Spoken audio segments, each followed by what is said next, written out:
सांगलीतून गांजा खरेदी करत कोल्हापूर शहरात तस्करी करणाऱ्या 2 जणांना कोल्हापूर पोलिसांनी बेड्या ठोकल्या।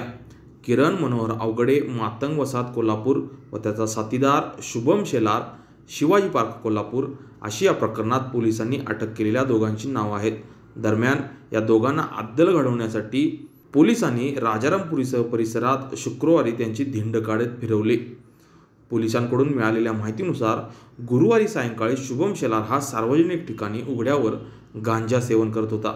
याला ताब्यात घेत चौकशी केली असता किरण मनोहर अवघडे याचं नाव समोर आलं। दरम्यान पोलिसांनी किरण अवघडे याचे घर असलेल्या मातंग वसाहतीत छापा टाकला असता त्याच्या घरात तब्बल 55,200 रुपयांचा 2 किलो गांजा आढळून आला। पोलिसांनी याचा पंचनामा करून तो जप्त केला।